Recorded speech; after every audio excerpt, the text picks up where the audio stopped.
Thank you, everybody. Like Joe said, I'm speaking on behalf of both the Consul General as the Acting Consul General as the Senior Trade Commissioner, and I didn't take the spot yesterday, so I get more time today, I think, and that would only be fair, because I'm speaking for both. Good morning, friends and colleagues. I'm very glad to have this opportunity to speak as part of the institutional panel today. Thank you, Jose, Director and Curator of the India Advantage Summit, for this opportunity to be part of this prestigious conference. I just arrived earlier this year, and I think this is the second talk that I'm giving at an event like this, so thank you. I want to start off with a broad perspective of the Canada-India bilateral relationship. Canada's economic partnership with India is now valued at $100 billion, Canadian dollars, like a US dollar with a bit of a haircut. So you can just roughly, I've got a lot of Canadian dollar figures. Two-way trade now stands at $9 billion, and two-way services trade exceeds $6.7 billion. Two-way foreign direct investment is now $5 billion, but portfolio investment, which includes the massive public pension funds as well as private investment funds like Prem Watsa's Fairfax, that owns Bangalore International Airport, that's approaching $70 billion, according to public sources. From our survey of these public sources, there are nearly 600,000 jobs just in Karnataka at Canadian-owned or Canadian-controlled companies. Next slide.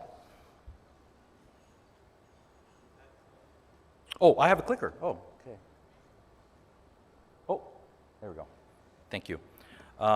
So I'm part of the Canadian Trade Commissioner Service, and the Senior Trade Commissioner responsible for promoting trade and investment between Canada and South India, as well as Canadian science, technology, and innovation. So I'm here in Bangalore, but I have Canadian trade offices in Hyderabad and Chennai that report to me. In total, we have 8 offices in key Indian cities with a team of over 50 trade officers to help fulfill the objectives I just mentioned. So I find that those in sustainable development, in the sustainable development world, clean tech, clean energy, that they're very committed and quite passionate about what they do. Before presentations in this subject area, I'd like to talk about why I'm passionate about this sector. A few years back, I had the opportunity to see and experience firsthand the impact of climate change. In 2016, I was the liaison officer aboard Canada's heavy icebreaker, the Louis S. St. Laurent. Our task was to collect scientific data to support Canada's delineation of its Arctic continental shelf. So that's the Louis, and that was the Swedish icebreaker Odin that helped clear a path for us, because you can't collect data while you're breaking ice. It just makes too much noise, so we needed a partner. So during that 47-day mission, the ice conditions weren't much of a challenge. That was in 2016. It wasn't as thick as we expected, and so we had an easy go at it. When we arrived at the North Pole, it was another cloudy day. There were so many cloudy days, and the ice was really broken up, and we actually took a while to find ice solid enough to disembark and enjoy the being at the North Pole. This wasn't the first time that the Louis had been at the North Pole. It was there in 2015, 2014, and 1994 as well. And 2 of the veteran crew members that were on the ship on all of these missions told me that in 1994, there were far more blue sky days than cloudy days. And the ice was far thicker and covered the water as far as the eye could see. Like that. So the warmer temperatures meant that the ice that melted during the summers didn't freeze up as thick in the winter. The thinner ice melted quickly, and that meant that the Arctic ice cap in summer had many open water areas. The open water caused the fog and the cloudiness. This cycle will continue, and while there's always going to be ice in the winter, some models suggest that there are going to be short periods in the summer where the Arctic Ocean may be ice-free. So think about this for a second here. The point here is that in the course of a career, not a lifetime, like 20-something years, in the course of the career, 22 years, in the course of the career of these 2 sailors, there's been enough visible change and quantifiable change in the Arctic ice conditions that it was noticeable, right? We hardly had any sunny days. We had 3 days like this.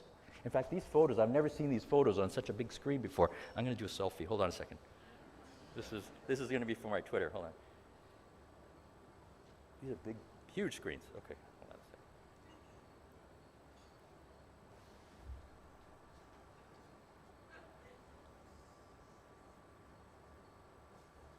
Thank you. Okay, so before continuing further, I want to show you a short video that highlights Canada's global innovation centers. Can you click the mouse to make the video play? Or can I do that? Oh, there we go. Thank you. So this is about Canada's world-leading innovation ecosystems. The Supercluster program was meant to create and increase competitiveness, productivity, economic growth in 5 different sectors. Right? Oceans, AI, digital technology, protein, advanced manufacturing.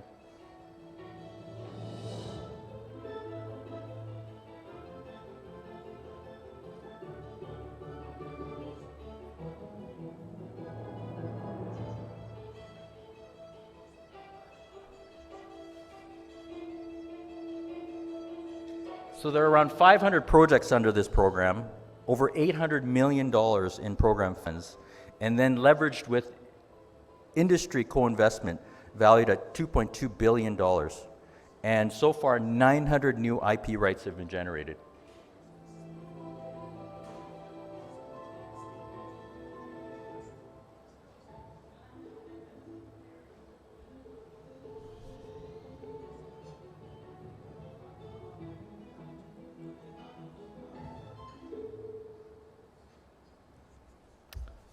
So the theme of the summit, promoting a greener and smarter future to drive economic growth, closely aligns with the Government of Canada's commitment towards taking strong action to fight climate change while accelerating our path to a 100% net zero electricity future.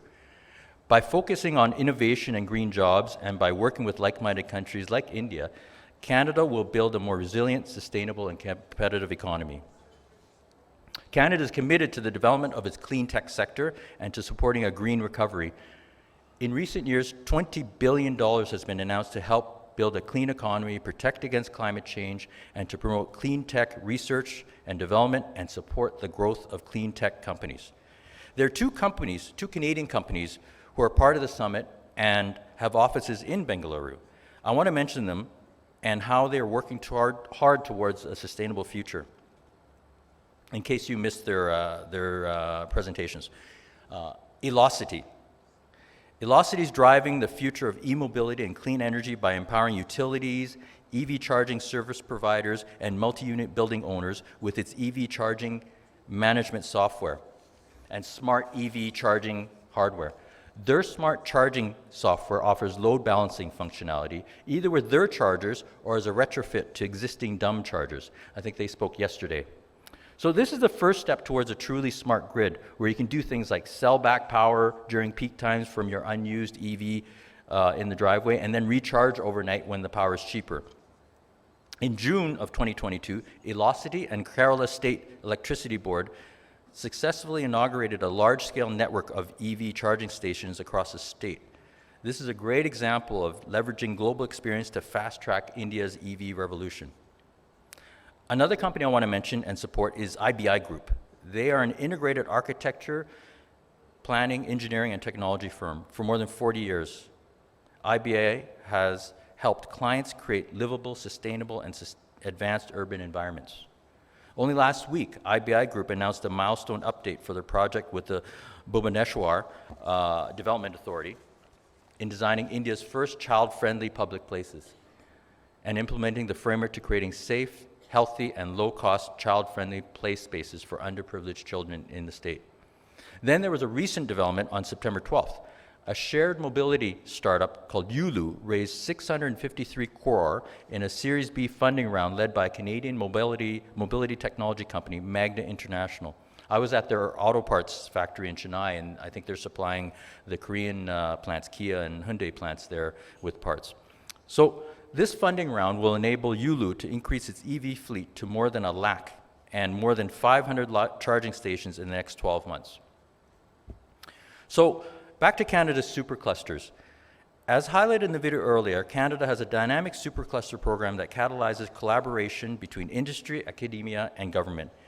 These 5 technology superclusters, AI, digital industries, advanced manufacturing, proteins, and ocean tech, directly support companies choosing to innovate in Canada through closer market-facing collaborative partnerships.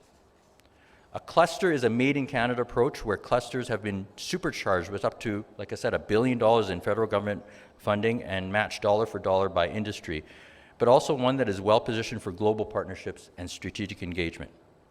So, in conclusion, Canada is a strong innovator and a producer of clean technology and climate solutions and is ready to meet the world's need for a greener future. Canadian companies are well positioned to address global challenges and have the capacity to export their products and services while helping other countries and their economies address their commitments towards the 2030 Agenda for Sustainable Development and net zero emissions targets.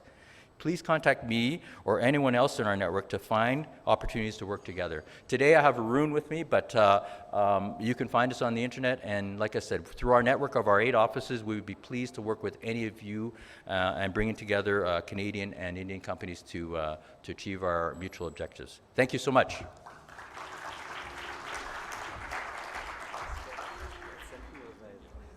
I think we have a first time TIA summit, selfie of a speaker on stage with his own presentation. Good.